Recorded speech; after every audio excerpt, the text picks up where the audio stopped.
Alright, what is going on, guys? It is your boy Prime Shelby back at it with another video, and in this video I'm doing my One Piece manga chapter 1027 review. So, yeah, I'm gonna do this review now. I know it's been pretty late. The chapter, literally at the time I am recording this right now, it is 11:23 p.m. uh October 3rd Eastern Standard Time of the United States. So, yeah, it's about to be a whole 24 hours since the chapter has released. So I'm doing this really late. I'm sorry. Also coughing, a little sick, but that's fine. Sorry. So chapter 1027, Danger Beyond Imagining is the name of the chapter, and the cover story shows Roger gleefully running from a lion whose face he scribbled on. So that's whatever. Roger was always a jokester, so it makes sense. He pissed off the lion, which is something that I don't think any normal person would want to do. So yeah, that's what it is. So anyway, the chapter starts out with Nekomamushi and Perospero. As we know, Nekomamushi took out Perospero and he was out of the battle. After he went back into Sulong form due to Luffy and Kaido clashing, hence them splitting the sky open. So, sorry, that's really good. So, yeah, so the moon is out again, and as we actually cut to Yamato seeing the sky open, and since she had Odin's journal, she remembered reading about when Roger and Whitebeard met in combat, the battle that we saw in the flashback, where they clashed and the sky split open. Since they're both Yonko level, so that's very good that she remembered that, and it kind of rang back in her head to show her what kind of person Luffy is and Kaido. So the heavens split open. So yeah, we see the people below under the roof, and the rubble's falling down from that clash. And they're like, what the hell is going on? So they're looking up. We see Luffy and Kaido staring at each other. Oh my god, I'm so sorry. But yeah, so we see Yamato with a bloody hand because after she clashed with her father Kaido, the Thunder Bagua, and she thought that she blocked it, but she didn't even come close, and her hand is bleeding off, and yeah, Momo's still scared after he bit Kaido. So that's what he did, and Luffy's telling him to man up and stop being a coward, and Momo's like, I know what I gotta do, and yeah, so Yamato goes on top of Momonosuke. So so remember, Momonosuke was going to go stop Onigashima from reaching the flower capital, dropping on it, which would kill a lot of people. So Yamato gets on Momo, and they're together now, and they're about to escape, and Kaido's going to attack them. And yeah, so and Momonosuke, he has kind of like this thing in his head where he remembers like Kiku. Well, he doesn't remember, but he tells in his head. He says in his head, Kinemon, Kiku, give me your strength. I'll promise I'll do my part." And he has a flashback to the last time he saw Kinemon take Lord Momonosuke and flee when Kinemon gave him to Yamato or Shinobu.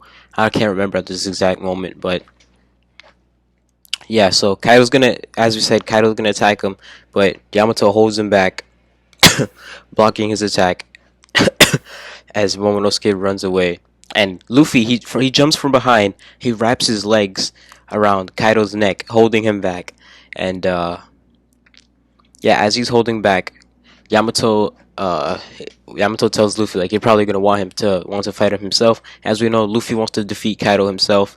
That's what he wants to do. That's what he wants to achieve. So obviously Luffy's gonna beat him by himself. So yeah, so after that we see Momonosuke. He's falling off the island. He's falling really fast with yeah, he's falling really fast, and Yamato tells him to grab the sky and create the clouds, the dragon clouds, dragon flame clouds, to grab them. That's how they fly around. Like Kaido and stuff. That's how they fly around. So yeah, so Yamato's back on top of Momonosuke, and they're flying through the sky. So this is the first time. Well, no, not the first time. What? No, this is So Momonosuke is just flying right now, and yeah. So yeah, Momonosuke is gonna focus on getting out of the island. and we see the rubble coming from the bottom of Onigashima. The whole island in the air. All the rubble just falling down. The island is collapsing because Kaido is getting weaker. His flame clouds, so he's getting weaker. So the hold of the flame clouds of Onigashima, they starting to weaken, and the rubble starts falling down. So and they're not going to be able to support the rock, and it's going to kill a lot of people. Because and yeah, so Yamato says that if they don't do anything, well, Onegashima's will arrive at the flower capital in no more than 5 minutes. So they're really close. Do you know this? You know what I'm saying? They're really in crunch time, and the hold is weakening, so it's gonna fall on the flower capital. So and it's a disaster waiting to happen, says Momonosuke, and so yeah, so that's what they're doing. Yep. So Momonosuke has basically create his own flame clouds in order to sustain Onigashima, hold it, and make sure nothing falls and nothing happens to the land of Wano, or the flower capital, which is the capital of Wano. So yeah, and if this falls, there's gonna be terrible losses within the cities, and there's a bunch of weapons and explosives on the island of Onigashima. So it's a big giant bomb, ticking time bomb, waiting to drop on the flower capital. I remember the people, they're the innocent people of Wano, they're on the flower capital. They're having a festival. They're celebrating because they know that the alliance is gonna succeed, and by the time of the new dawn, Wano will be free. And yeah, so they're chilling, they're having fun. You know what I mean? So yeah.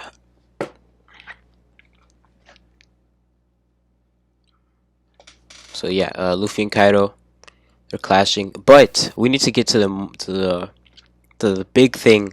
So the big things of this chapter. So the performance for Skull Dome. We cut to where King and Zoro are fighting, and King, he's pissed off. He's angry, and he's clashing at Zoro. He throws Zoro. Zoro is shirtless with his two swords. So he's not in three sword form right now. But King sends him flying back.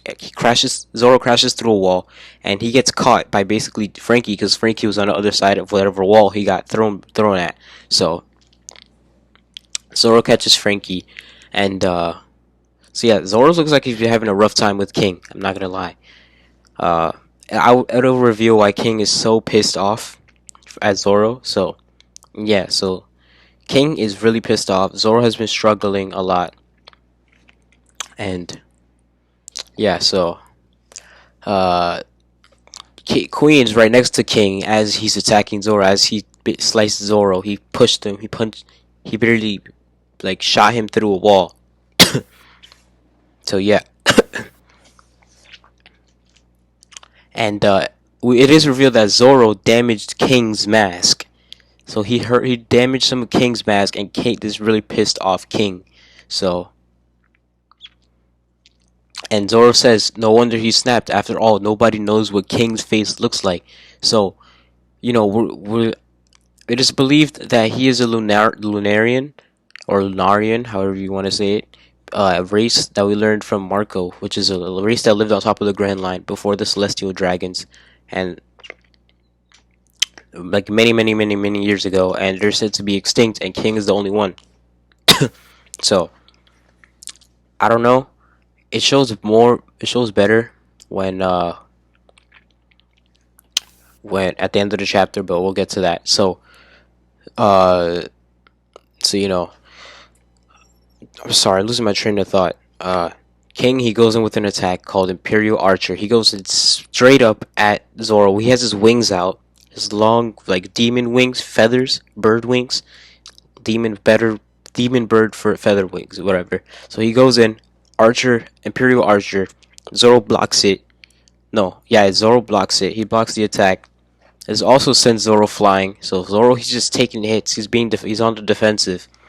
So Zoro's bleeding from his mouth, and he got shot out through the skull of Onigashima to the bottom, to the mid right of the face, where the cheek is at. He got shot through there, so he's flying through the air. He's falling So he's falling basically, and yeah. So Zoro does a move called Two Sword Style Clear Lance, and yeah. So he makes it back on the land where he almost fell off the island into the large dome of water under it. So under the island of Onigashima, and Zoro tells him, "At least let me die by the sword. Show a little respect." You know, because Zoro's a swordsman. He has a swordsman code of honor, like embedded into him. So that's Zoro, and King says, "I'd ask the same of you."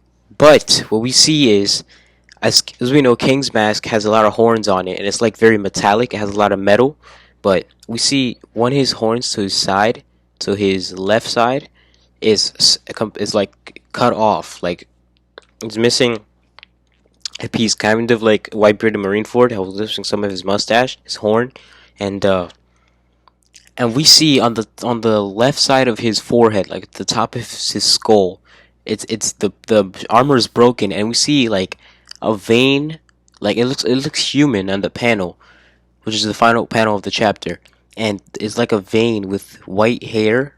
Well, obviously we can't see the color of the hair because it's manga, so and it looks like an old man's head. Now, anyway, that's the end of the chapter. Next chapter, no break. We're getting a chapter next week for 1028. But anyway, something that appeared to me, like this is probably most likely not real. But as I was reading after I read the chapter, I just a little thought into my head. Since King looked pretty old, like from what I saw on the panel, I was thinking, wouldn't it be crazy if King was Shimotsuki Ushimaru, aka Zoro's daddy? It has to be Zoro's daddy. You know what I mean? So I was just thinking of that. It just popped into my head. It's most likely not real at all, but that's something that uh just popped in a thought. You know what I mean? But anyway, that's gonna be it for today's video. Sorry I made it really late. It's probably gonna come out the day after October 4th. But had a pretty midday today, so I decided to just do it whenever I could. So yeah, next week I'll be doing 1028. And until then, see you in the next one. Peace.